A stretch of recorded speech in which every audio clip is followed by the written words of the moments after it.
Hi, this is Gabe from FluentForever.com. At this point, you've seen and heard all of the vowels and consonants of Russian. If you're using one of my trainers, it'll take you through each of the sounds you've encountered here, teach you the spellings that produce those sounds, and push them into your long-term memory.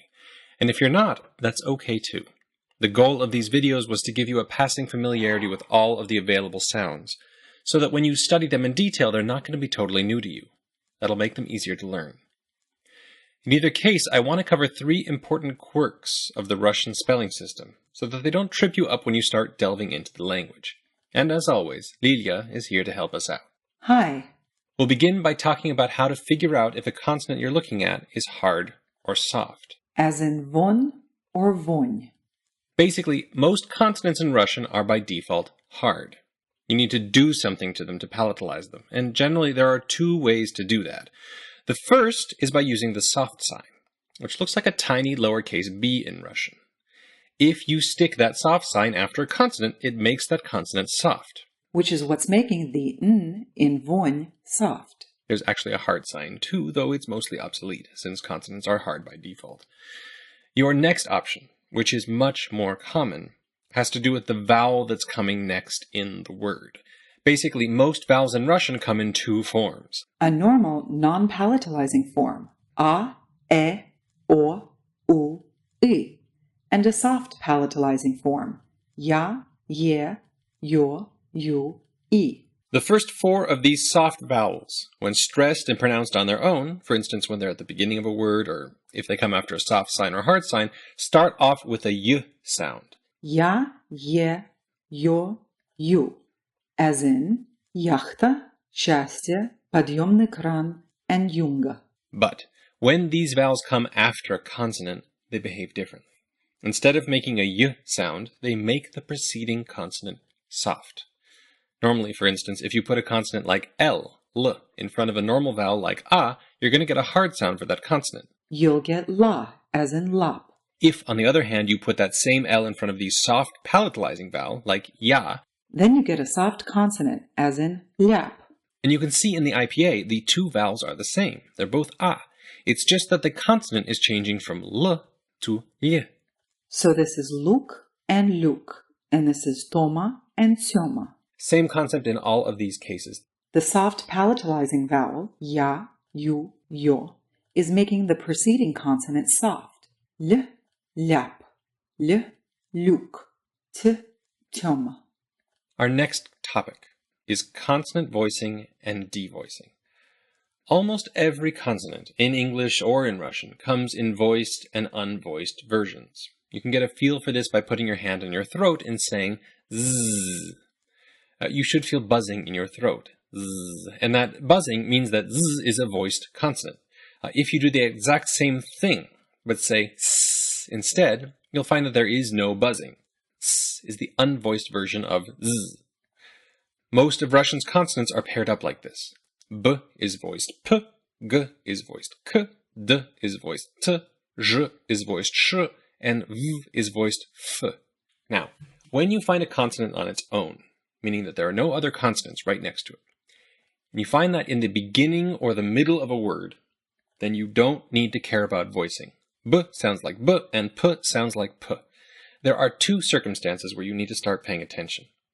The first is when you have a voiced consonant at the end of a word. In that case, the voiced consonant will turn into its unvoiced sibling. In cases like these, a z will turn into a s, and a b will turn into a p. So the b at the end of grip is pronounced p, and the g at the end of pirog is pronounced k. They're unvoiced. The second circumstance, where voicing changes around a bit, is somewhat more complex. Russian words often have multiple consonants stuck together. The language is actually infamous for this, with groups of up to 4 consonants in a row, like you'll find in the beginning of zdrimnula. So what happens when you have consonants that are next to each other, but some of them are voiced and some are not? Well, we actually run into the same problem in English when we pluralize words. If, for instance, you take the English word ant and you pluralize it, you get ants. There's an unvoiced T and an unvoiced S together. Ts, and those 2 consonants work together just fine.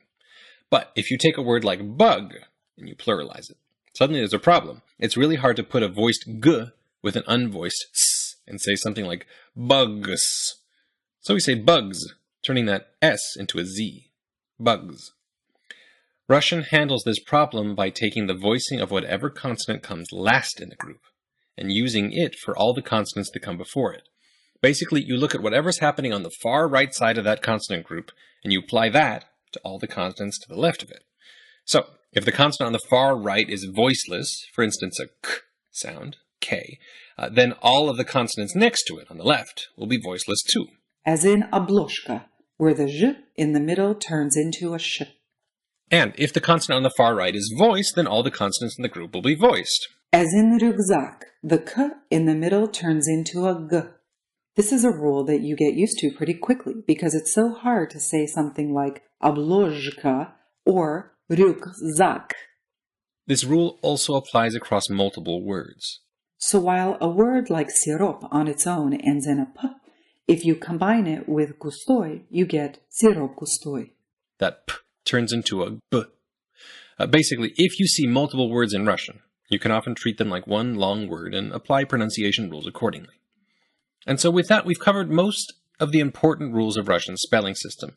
We just need to cover a few weirdly behaving letters and letter combinations and we'll be through. So we'll begin with the weirdly behaving letters.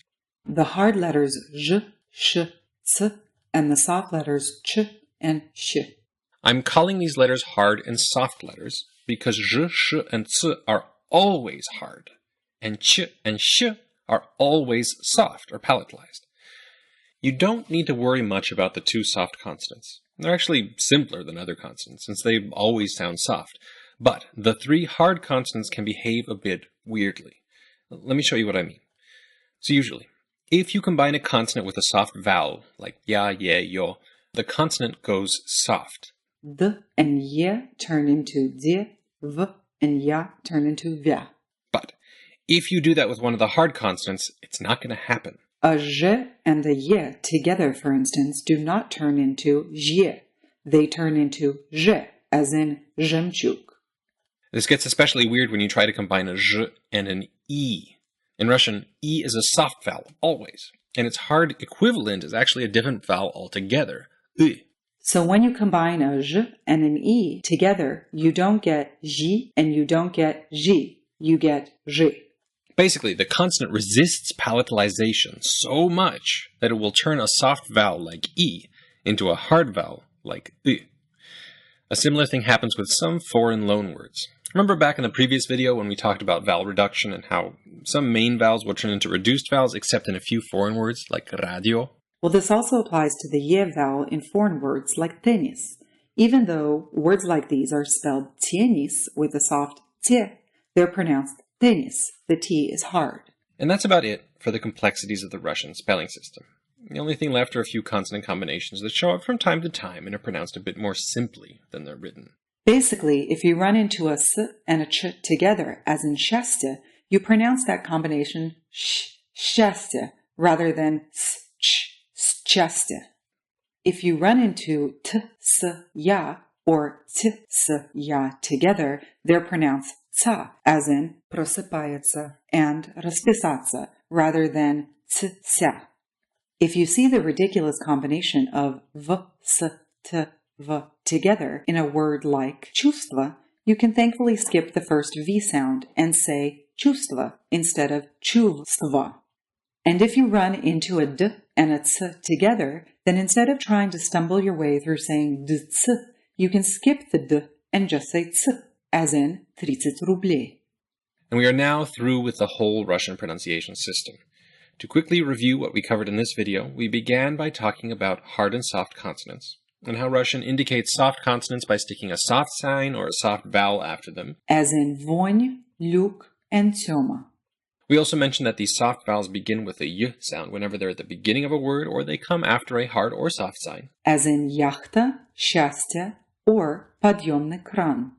We then talked about consonant voicing, and the times where a voiced consonant like z, b, g, d, zh, and v will turn into an unvoiced one like s, p, k, t, sh, and f, or vice versa. This happens in two spots, one at the end of words where all voiced consonants will turn into unvoiced ones, as in grip and pirog, which are spelled with voiced consonants at the end and pronounced unvoiced, And the second situation is whenever you see multiple consonants in a row. In cases like these, the last consonant in the group determines the voicing. So if you see an unvoiced k at the end of a group of consonants, then all the consonants will be unvoiced, as in обложка.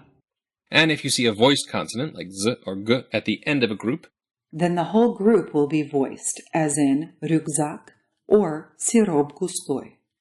We then talked about some weirdly behaving letters and letter combinations, namely the always soft consonants, ch and sh, the always hard consonants, zh, sh, and s, which are so hard that they can turn soft vowels like e that come after them into hard vowels like y. And then there were foreign loan words that have soft ye vowels in them, like in tenis, and behave as if those ye vowels were actually hard e vowels. And last thing, we covered a few consonant combinations that are pronounced a bit more simply than they're written. S and ch turn into sh, as in счастье.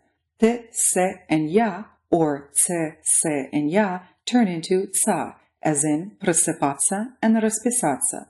V, c, t, and v turn into sv, as in чувство. And d and c turn into ц, as in 30 рублей. And that is all for the Russian pronunciation videos. If you need a hand in memorizing all this stuff and training your ears to hear it all accurately, then grab a Russian pronunciation trainer from my website, linked below. You'll have all of this memorized within 2 or 3 weeks. I hope you had fun, and I'll see you next time.